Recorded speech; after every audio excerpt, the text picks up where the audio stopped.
नमस्कार, बाखबर में आपका स्वागत है। मैं हूं राघवेंद्र सिंह। आज हम बात करेंगे बीजेपी और कांग्रेस के बूथ मैनेजमेंट पर। दरअसल बूथ का मैनेजमेंट लगता है कि जीत की एक चाबी है जिसको हर पार्टी ढूंढना चाहती है। आज हम इसी पर विस्तार से बात करेंगे क्योंकि बीजेपी कांग्रेस दोनों इस पर बात कर रही है। चर्चा की शुरुआत में आपको बता दें कि अगर बूथ मैनेजमेंट जीत की चाबी होता तो फिर बीजेपी हरियाणा हिमाचल कैसे हारती। अगर बूथ का मैनेजमेंट सफलता की कुंजी होता तो फिर पिछले चुनाव में मध्य प्रदेश या राजस्थान कैसे हार जाते, छत्तीसगढ़ कैसे हारते। लेकिन इसमें कोई शक नहीं कि अगर बूथ का मैनेजमेंट बहुत अच्छा है तो फिर जीत का जो आपका उम्मीद का जो मामला है वो और थोड़ा सा मजबूत होता है। 2023 के लिए किसका बूथ कितना मजबूत, इसी पर हम बात करेंगे। बीजेपी ने इस मामले में 11 लाख कार्यकर्ताओं को, मध्य प्रदेश की बात करें तो 11, पूरे देश में 11 करोड़ की फौज एक तरह से लगा रखी है। इस पूरे मामले में ये भी हम कहेंगे कि इस पूरे मामले में कांग्रेस भी गंभीरता से काम कर रही है। हम पिछले चुनाव की बात करें तो 2018 में कांग्रेस ने काफ़ी कुछ इस पर काम किया था और उसके नतीजे भी देखने को मिले। राहुल गांधी भी इस बात पर चर्चा करते थे अक्सर कि भाजपा का जो बूथ मैनेजमेंट है या जो संघ की कार्यशैली है काम करने की, उससे अडॉप्ट करना चाहिए।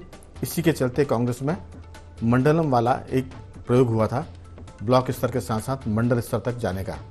विस्तार से बात करेंगे। चर्चा के लिए मौजूद है हमारे साथ स्टूडियो में हमारे वरिष्ठ साथी पत्रकार आशीष दुबे जी, और स्काइप पर रहेंगे इंदौर से जयश्री पिंगले जी और वरिष्ठ साथी देवदत्त दुबे जी। आप सभी का बहुत बहुत स्वागत है। चर्चा की शुरुआत आशीष जी आपके साथ। दरअसल ये सारा मामला, भाजपा की तो आदत है इसमें काम करने की, क्योंकि वो उसका अपना एक तरह से संगठन का उनका सूत्र है या उनका नुस्खा है। लेकिन कांग्रेस अभी तक, या हम कहें कि पिछले 2 चुनाव से इस पर थोड़ा सा काम कर रही है। आपको लगता है कि क्या सच में जीत का नुस्खा बूथ मैनेजमेंट है, या एक कदम आगे बढ़ के जो पन्ने का प्रभारी भाजपा लेकर आई है वो है? क्या सोचते हैं आप? देखिए, ये जो प्रयोग हैं, ये मुझे ऐसा लगता है कि अलग अलग जगह पे अलग अलग तरीके के नतीजे देते हैं जी। ये बूथ साधने से भी ज़्यादा जो माइक्रो मैनेजमेंट जिसको कह सकते हैं, दिल्ली में मैंने खुद वो कवर किया था 2013 में जब अरविंद केजरीवाल का चुनाव था, 14 में, तो भाजपा ने वहाँ पन्ना प्रयोग किया था। लेकिन उसके नतीजे सबको पता है, उसमें बीजेपी को कुछ हासिल नहीं हुआ था। तो वो एक उदाहरण है। दूसरा, गुजरात में भाजपा ने उससे आगे बढ़कर पन्ना समिति बनाई शायद, और उसके आगे कुछ ऐसा ही कुछ नाम है उसका, जिसपे एक पेज पे 30 मतदाताओं को साधने का काम करते हैं। उसके बहुत जबरदस्त उससे कर दिया अर्ध पन्ना प्रमुख। हाँ, अर्ध पन्ना प्रमुख बनाए। और तो 82 लाख समितियां गुजरात में बनी और उसके नतीजे अभी विधानसभा चुनाव में सामने आए। तो मध्य प्रदेश में भी इस तरह के प्रयोग कांग्रेस ने भी किए हैं, अपनी शैली में भाजपा ने भी किए हैं। यहाँ के परिणाम मिले जुले रहे थे पिछले चुनाव में जी। तो ये अलग अलग माइंडसेट को भी बताता है। और दूसरी बात ये भी बताता है कि जो उस तरह के मैनेजमेंट में जुटे हैं, उनकी अपनी स्किल्स क्या है या उनका अपना प्रभाव क्या है। वो जो लोग पन्ना प्रमुख हैं या जो उस तरह के काम कर रहे हैं, उनका अपना प्रभाव क्या है मतदाताओं पे, ये भी एक चीज महत्वपूर्ण होती है। तो मध्य प्रदेश में के संदर्भ में यदि अब बात करें तो कांग्रेस ने भी पहली बार, पिछली बार तो उसने जो प्रयोग किए सो किया, इस बार तो खुल के वो लोग भी बूथ मैनेजमेंट पे जा रहे हैं। वो भी पन्ना प्रमुख जैसी चीजों पर काम कर रहे हैं। उन्होंने सेक्टर मंडलम को ज्यादा मजबूत करने की कोशिश की है।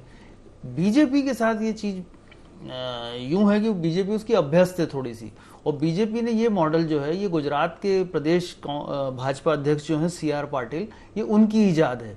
ये पन्ना और अर्ध पन्ना प्रमुख जो हैं, वो पहले इसी प्रयोग से अपना चुनाव 7 लाख वोट से जीते थे लोकसभा का, और उसके बाद इस मॉडल को अभी गुजरात ने अपनाया था विधानसभा चुनाव में। तो ये जो पन्ना का प्रयोग है, मेरे ख्याल से भाजपा के पास इसका ज्यादा व्यापक अनुभव है और वो ज्यादा बारीकी से काम करते हैं, क्योंकि उनका जो कॉर्डर और कार्यकर्ता है वो थोड़ा अलग किस्म का है।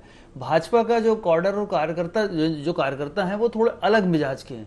तो ये सफलता की जो गारंटी है तो नहीं दी जा सकती, लेकिन मुझे लगता है कि भाजपा इसमें अभ्यस्त है, इसलिए तेजी से उस काम को कर रही है। बिल्कुल। लेकिन दूसरी बात ये भी एक छोटी सी है कि मध्य प्रदेश में के संदर्भ में देखें तो वो स्थितियां, चूंकि 20 साल की सरकार है, तो मतदाता का माइंडसेट सबसे बड़ा इसका वो होगा। क्योंकि कई बार ऐसा होता है कि बहुत कम मार्जिन से लोग जीतते हैं और कुछ जगहों पर प्रचंड बहुमत से लोग मतों से जीत रहे हैं। तो ये मतदाता का माइंडसेट भी इसमें पन्नों के आगे भी की भी एक कहानी लिखेगा। हाँ, मैंने पन्नों के आगे भी एक जहां है, ये मान लेते हैं एक दुनिया है। बिल्कुल बिल्कुल। सारा काम अगर पन्नों पर होता तो फिर क्या बात, फिर सब जगह आप जीतते, फिर आप हारने का तो सवाल ही नहीं उठता था। लेकिन इसमें कोई शक नहीं कि अगर कई बार होता है कि देवदत्त जी, लोग कहते हैं कि अगर आप फर्स्ट क्लास की उम्मीद करेंगे तो हमारे ज़माने में तो सेकंड क्लास तो आप नंबर लेकर आ ही जाएंगे। अगर आप 70-80% की बात करते हैं तो 65% पर आपके आगे चीज़ें अटक जाएंगी। इसलिए बीजेपी ने कहा कि अब की बार 200 पार, 2 बार से उनका नारा चल रहा है। एक बार अमित शाह जी जब अध्यक्ष थे तब कहकर गए थे, बीजेपी तब 109 पर 107 पर अटक गई थी। इस बार फिर नड्डा जी बोल गए हैं कि 200 पार। सवाल है कि 200 पार किस बिना पर? क्या सिर्फ बूथ का जो मैनेजमेंट है, क्या पन्ने का जो प्रबंधन है, उससे हिसाब से हो जाएगा? क्योंकि बीजेपी ने इस काम में अपने 11 लाख कार्यकर्ताओं को लगाया है। लगभग 65,000 के आसपास उनके बूथ मैनेजमेंट की टोलियां बनी हुई है। तो कह सकते हैं कि कागज़ के मामले में अगर हम बात करें, सरकारी जो काम होता है कि कागज़ पर पूरा बढ़िया है, बूथ मैनेजमेंट है, पन्ना प्रभारी है, बहुत सारी बैठकें की जा रही हैं, लोगों से संपर्क किया जा रहा है। कागज़ पर आप देखेंगे तो जो डिजिटलाइजेशन कर दिया है कि आप सब चीज़ें फुलफिल कर दें, उस हिसाब से बीजेपी एक नंबर पर चल रही है। लेकिन अगर कागज़ पर सब कुछ होता है और ज़मीन पर कुछ कम जोर है तो फिर नतीजे वो नहीं आते जो दिखते हैं। आपकी राय, ये जो बूथ मैनेजमेंट है, भाजपा ने शुरू में किया, एक नारा आपको याद होगा बीजेपी का, युवा मोर्चे का नारा था जब शिवराज सिंह चौहान अध्यक्ष हुआ करते थे युवा मोर्चे के मध्य प्रदेश के, 1 बूथ 10 यूथ, इस तरह का एक नारा चलता था, 1 बूथ 10 यूथ। लेकिन उसके बाद बहुत सी चीज़ें माइक्रो लेवल पर आई और अब वो पन्ना प्रभारी और अर्ध पन्ना प्रभारी, और हो सकता है कि अब बीजेपी ये भी करे कि एक मतदाता के पीछे एक आदमी लगा दो। तो लेकिन ये सब तब होगा जब मतदाता का मन बनेगा, तब वो पार्टी के खाते में जाएगा। इस पर भी कहीं काम हो रहा है क्या? आपकी राय? देखिए, चुनाव तो वही जीतेगा जो सब चीज में माहौल भी बना ले जाए, बूथ मैनेजमेंट भी कर जाए, बेहतर प्रत्याशी भी दे जाए, ऐसा मिला जुला सब कुछ होता है। लेकिन जो कोशिशें होती हैं वो दल करते ही है, लेकिन हमेशा बूथ मैनेजमेंट कई बार मैंने देखा ध्वस्त होते हुए दोनों दलों के, एक ही नहीं। जैसे किन्नर जीत जाता है, उसका ना कोई वोटर होता, सपोर्टर नहीं होता, ना कोई कार्यकर्ता होता, तो महापौर विधायक का चुनाव भारी बहुमत से जीत जाता। कहीं कहीं निर्दलीय भी जीत जाते, तो आखिर वो जनता निर्णय करती है जी। लेकिन कई जगह ऐसे दल भी, जैसे आप पार्टी अभी सिंगरौली महापौर जीत गई, तो उसका नेटवर्क इतना अच्छा नहीं था जितना बीजेपी या कांग्रेस का है। और यदि यही पन्ना प्रभारी और सब बूथ की व्यवस्था आपने देखा होगा पार्टी ने कर ली थी, उसके बाद नगरीय निकाय चुनाव हुए तो उसमें वो जो 7 नगर निगम हार गई जो 16 पे थी, तो ये हमेशा ही नहीं रहता। लेकिन ये अच्छी चीज है किसी के लिए कि हम तैयारी तो पूरी करें, यदि ये तैयारी ना करें तो फिर यही रहता कि हम यदि ऐसा कर लेते तो ऐसा हो जाता। अंततः तो माहौल ही बनाना पड़ेगा, जनता का माइंडसेट भी तय करना पड़ेगा कि आखिर वो क्या सोचती है। और भाजपा ने इस दिशा में भी बहुत काम किया है, अन्यथा 20 सालों की एंटी इनकम्बेंसी ऐसी होती, आंधी चल रही होती विपक्षी दल की, जैसा कि 2003 में भाजपा की चली, कांग्रेस 38 विधायक मात्र जीत पाए थे। तो भाजपा बीच में सामाजिक सरोकारों से या कुछ ऐसे कार्यक्रम लेके आती है जिससे वो एंटी इनकम्बेंसी को डाइल्यूट करती है, एक माहौल ऐसा गुस्से वाला नहीं बनने देती। जैसे अभी लाडली बहना में सबको लगा लिया है कि आप उसी में महिलाएं अपनी जुटी हैं, केवाईसी की चर्चा चल रही है।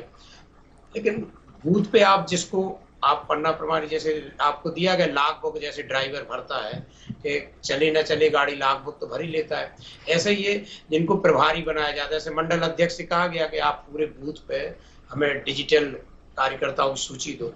पार्टी एक और काम कर रही है कि जो आपके बूथ के अंदर किसके पास 2 व्हीलर है, किसके पास स्कूटी, मोटरसाइकिल, किसके पास 4 व्हीलर है, इनके नाम नंबर भी दो हमें। जैसे कोई मतदाता 2 बजे के बाद वोट डालने नहीं आ रहा है तो उसको भेजेंगे। और अभी तो एक एक वोटर से संपर्क करने के लिए कहा गया। तो प्रबंधन तो बहुत बेहतरीन हो रहा है और माहौल बनाने के लिए राष्ट्रीय नेता और संत समागम भी होने वाला है, कांग्रेस भी धर्म रक्षा यात्रा निकाल रही है। तो ये सब प्रकार के माहौल बनाए जा रहे हैं, लेकिन एक बेहतर प्रत्याशी भी एक बहुत बड़ा रोल अदा करता है विधानसभा चुनाव में, खासकर जैसे बिल्कुल देवदत्त जी, कांग्रेस ने अभी बेहतर प्रत्याशी तो रोल अदा करेगा, इसके साथ साथ नाराज कार्यकर्ताओं को मनाने का जो काम अच्छा करेगा वो भी जीत की तरफ ज़्यादा दिखेगा। और उसके साथ साथ जो बागी हैं अगर उनको मनाने का प्रबंधन ठीक से हो गया तब भी जीत के निकट आप पहुंच जाएंगे। सिर्फ पन्ने से और अर्ध पन्ने के साथ साथ मंडलम से काम नहीं चलेगा, सेक्टर से काम नहीं चलेगा। अगर बगावत हो रही है, आपने उसको ठीक से मैनेज कर लिया तो आप जीत के निकट पहुंचेंगे।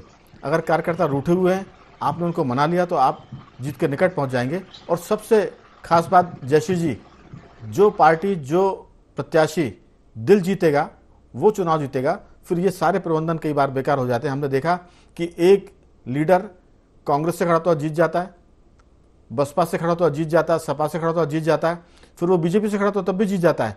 तो अगर ये जादूगरी जिसके पास है, इसका मतलब कि वो कार्यकर्ताओं के निकट है, जनता के निकट है और वो लोगों का दिल जीतना जानता है। आपकी राय, ये बूथ मैनेजमेंट, पन्ना प्रभारी, अर्ध पन्ना प्रभारी, मंडलम, सेक्टर, ये कितने कारगर होंगे जब तक कि उनके पास डैमेज कंट्रोल की टीम सही ना हो? जयश्री जी। जी देखिएगा, चुनाव जो है वो पूरी तरह से ग्राउंड गेम हो चुके हैं और जो जमीनी लड़ाई होती है वो आखिरी दिन का जो मौका है, जिसको कि बहुत एक पेशेवराना ढंग से, बहुत प्रोफेशनल तरीके से बीजेपी ने अपने आप को उसके लिए मजबूत किया है और तैयार किया है। तो ये ग्राउंड गेम का जो खेल है उसमें बीजेपी हमेशा ही भारी होती है। देखिए, बहुत सारे फैक्टर्स होते हैं इलेक्शन के लिए। परसेप्शन बहुत बड़ी चीज है। अगर उन्होंने 11 लाख लोगों की फौज को मैदान में उतारते हैं, वो उस वक्त जिस वक्त की आखिरी दौर है, वोटिंग का दौर है, जब चुनाव जीतने वाली बात है, वोट डालने वाली बात है, उसका एक माहौल एक अलग तैयार होता है। तो कई बार कुछ चीजें ऐसी की जाती है जिससे कि अपोजिट जो खेल रहे हैं, जो टीम है अपोजिट, उसको लिए एक मॉरल डिफीट के लिए भी एक बहुत बड़ी तैयारी होती है सब। दूसरा, इतनी बड़ी पार्टी है जिसके पास आज अपन कह रहे हैं कि 30 करोड़ के लगभग उसके अपने सदस्य है, कार्यकर्ता है उसके पास में, एक्टिव मेंबर है उसके पास में। तो वही उनको काम देना भी तो बहुत बड़ी बात है। तो बीजेपी जो है वो लगातार ऐसे कामों में लगी रहती है। उनके ट्रेनिंग होंगे, उनका प्रशिक्षण होगा, उसकी मीटिंग होगी, यानी पूरे साल वो कुछ ना कुछ अपने कार्यकर्ताओं को काम सौंपती रहती है और काम चलता रहता है। रहा सवाल कांग्रेस का या दूसरी पार्टियों का, तो देखिएगा, कांग्रेस का जो भी प्रत्याशी रहता है वो अपने दमखम पे चुनाव लड़ता है, बिल्कुल वो पार्टी के लिए। और बीजेपी का कैंडिडेट जो है वो बीजेपी ही चुनाव लड़ती है और कांग्रेस में कांग्रेस चुनाव के बजाय कैंडिडेट चुनाव लड़ता है। तो ये बहुत बड़ा फासला होता है, ये फर्क होता है। और वो जो कैंडिडेट होता है, जो चुनाव लड़ता है, वो इस लेवल का चुनाव लड़ता है कि वो अपनी पार्टी से तो लड़ता ही है, उसको भी मैनेज करता है, अपनी पार्टी के डिसिडेंट्स को, उसके अलावा वो भाजपा के लोगों को भी मैनेज करता है। तो उसको डबल पावर लगाना पड़ता है। तो उसका तरीका अलग होता है चुनाव का। तो दोनों ही पार्टियों का कल्चर अलग है, दोनों ही पार्टियों का तरीका अलग है। लेकिन रहा सवाल ग्राउंड गेम का या बूथों पे लोगों अपने कार्यकर्ताओं को एक्टिव करने का, पन्ना प्रमुखों को बनाने का, तो देखिए साहब, अगर चुनाव इतने पेशेवराना हो चुके हैं तो बीजेपी जो कर रही है उस मॉडल को अब सभी पार्टियों को अडॉप्ट करना जरूरी हो गया है, क्योंकि वो एक बहुत बड़ी कवायद है। और बीजेपी एक भी कैंडिडेट या एक भी मतदाता को लूज नहीं करती। उसके पास पूरा माइक्रो मैनेजमेंट है। वो बेहतर तरीके से जानती है कि कहाँ से वोट आ रहा है, नहीं आ रहा है, चुनाव में डला है या नहीं डला है।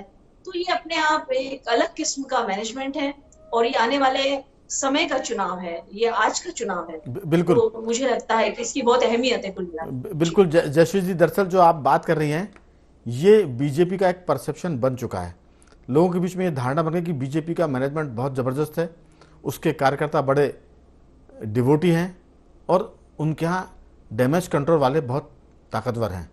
लेकिन हमने देखा, अगर हम थोड़ा सा पीछे जाएंगे, कि जब चुनाव हुए थे नगर निगम के, उसमें सारा मैनेजमेंट धरा रह गया था, सब चीज़ें फ्लॉप हो गई थी और 16 में से 7 नगर निगम बीजेपी हार गई थी और 2 नगर निगम के लिए भी बहुत जद्दोजहद की थी, वरना वो संख्या बढ़कर 7 के बजाय 9 तक पहुंच जाती। तो ये एक परसेप्शन बन गया कि बहुत सब चीज़ें स्ट्रांग है। लेकिन अब स्थिति वो नहीं है। अब 2003 के बाद आशीष जी, बीजेपी बहुत कुछ बदल गई है, क्योंकि सत्ता में 18-20 साल होना, उसके बाद कार्यकर्ताओं को बिल्कुल समर्पित रखना बहुत मुश्किल काम होता है। और बीजेपी के लिए मुझे लगता है कि एक उसके भीतर एक चुनौती है। वो पन्ना प्रभारी बना के मजबूत काम कर सकते हैं, वो हर कार्यकर्ता के स्कूटर और कार का नंबर उनके पास हो सकता है, लेकिन सवाल यही है कि क्या वो अब उतने समर्पित हैं, क्योंकि अब आशीष जी सरकारी स्टाइल में सब जगह काम हो रहा है। भाजपा के दफ्तर में, कांग्रेस के दफ्तर में भी कागज के पेट भरे जा रहे हैं। आपको टारगेट दिया गया, आपने कागज पर टारगेट अचीव कर लिया। अब जब ग्राउंड जीरो पर इलेक्शन आएगा उस समय क्या स्थिति बनेगी? नगर निगम के चुनाव ने तो ये बता दिया है कि बीजेपी की वो स्थिति नहीं है जितनी सब चर्चाएं होती है या जो दिखता है। आपका इसमें क्या कहना है? बिल्कुल, ये बात तो बिल्कुल सही है कि बीजेपी के पास जो है लगातार सत्ता में रहने की वजह से जो स्वाभाविक रूप से खामियां उभरती हैं वो अंदर उभर चुकी हैं। इसको बीमारियां भी कह सकते हैं। वो चीज़ बीजेपी में बार बार सामने आती है। देखिए, जो बीजेपी की जो बैठकें होती हैं जिसमें उनके प्रभारी और दूसरे लोग आते हैं और जो खबरें बाहर आती हैं वो यही होती है ना कि चिंता करें, देखें, जाके अपनी चीज़ें संभालें। अभी बीच में आया था कि लगभग 80 विधायकों की हालत खराब है अपने क्षेत्रों में और मुख्यमंत्री ने 1 to 1 करके उनको समझाया था।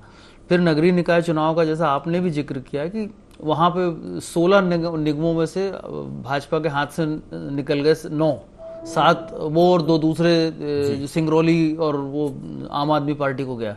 तो बीजेपी के साथ ये समस्या ये है कि पन्ने का प्रयोग तो बीजेपी कर सकती है और उसके लिए एक बड़ा वर्ग उसका अभ्यस्त कर सकता है, लेकिन उतना ही एक बड़ा वर्ग भाजपा में वो भी है जो नाराज है या अनमना है।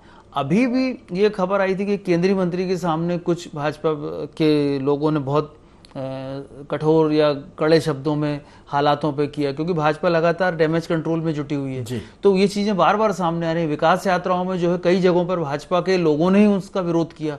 तो ये जो खदबदाहट है भाजपा के अंदर, तो उसमें भाजपा को पन्ना प्रयोग मतदाताओं को साधने के लिए तो करना ही होगा, लेकिन उसको कार्यकर्ताओं को साधने के लिए भी कोई पन्ना बनाना पड़ेगा और उसका भी किसी को प्रमुख बनाना पड़ेगा। अगर कार्यकर्ता सद गए हाँ तो फिर पन्ना सद जाएगा। जी हाँ, पहले तो कार्यकर्ता साधना पड़ेगा उसे। कार्यकर्ता तो हाँ सदे नहीं और पन्ने आपने साधे तो रिजल्ट फिर जीरो आएगा। रिजल्ट जीरो आएगा। ये चीजें जो है भाजपा के लिए जो है, चूंकि एक एंटी इनकम्बेंसी का उस पर खतरा है और लगातार सत्ता की वजह से उसमें जो लोग सत्ता का जो राज प्रसाद नहीं मिलने से नाराज हैं, महत्व नहीं मिलने से नाराज हैं, उनका खतरा अलग है। और कांग्रेस तो विक्टिम कार्ड खेलने की तैयारी कर रही है कि मेरा कसूर क्या है। कांग्रेस के पास तो यही है कि कमलनाथ जी तो बता रहे हैं कि उनकी सरकार 5 साल के काम करने वाली थी और 15 महीने में चलेगा। तो चलिए, ये तो चुनाव में बहुत सारी बातें होती रहेंगी, लेकिन हमारा फोकस ये है कि बूथ मैनेजमेंट आप कर लेंगे, पन्ना प्रभारी बना लेंगे, चाहे बीजेपी हो चाहे कांग्रेस, मंडलम सेक्टर सब कुछ, लेकिन कार्यकर्ता अगर सक्रिय नहीं होगा और जनता का आपने दिल नहीं जीता तो फिर काम चलेगा नहीं। लेकिन देवदत्त जी, मेरा कहना यह है कि हर पार्टी में अब ज्ञान देने वाले लोग बहुत हैं। मालवा में एक शब्द चलता है ज्ञानचंद। ज्ञान वो देते हैं जिन्होंने कभी इलेक्शन नहीं लड़ा, और जिन्होंने इलेक्शन लड़ा उनका अनुभव को सुनता नहीं है। तो जिनके पास इलेक्शन लड़ने का अनुभव नहीं है वो इलेक्शन जीतने का ज्ञान बांट रहे हैं, और उनको बांट रहे हैं जिन्होंने चुनाव का, जिनके पास ढेर सारा तजुर्बा है।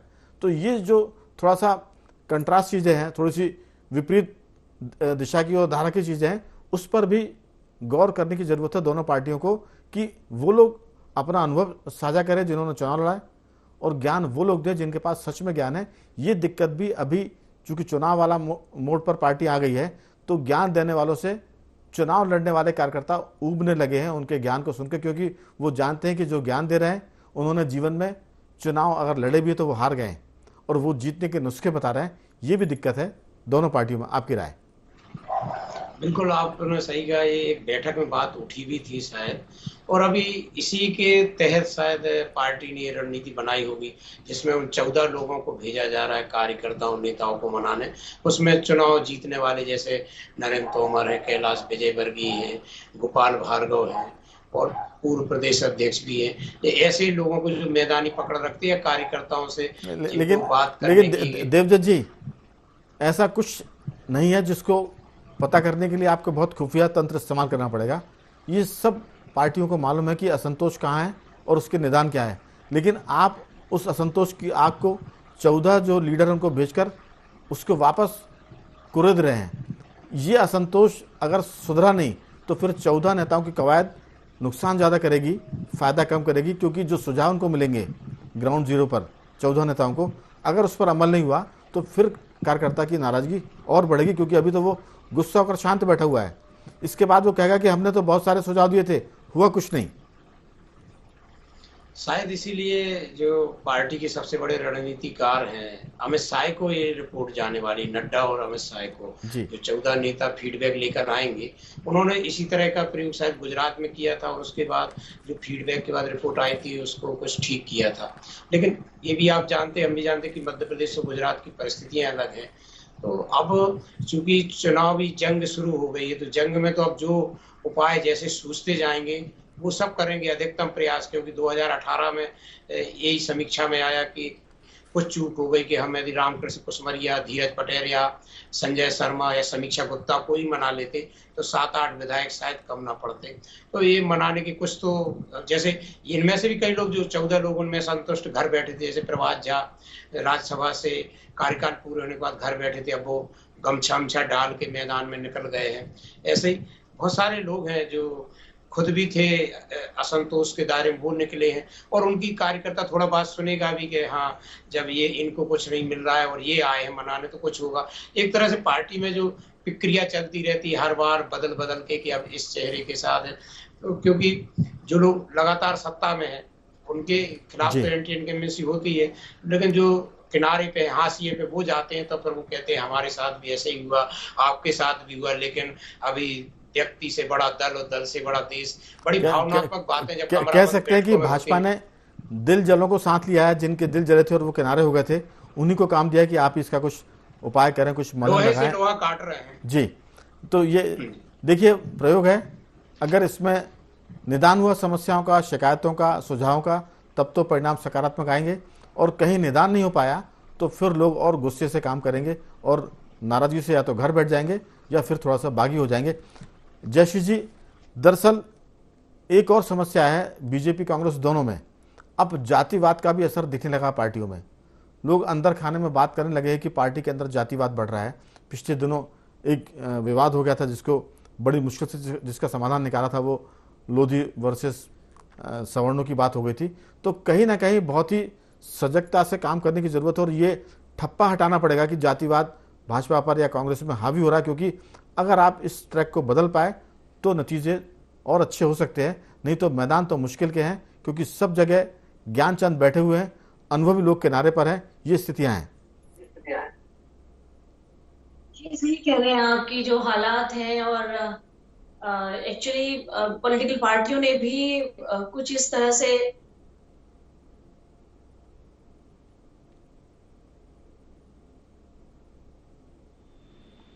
लगता है संपर्क जी जी जयश्री जी, आपकी आवाज आ रही है जी।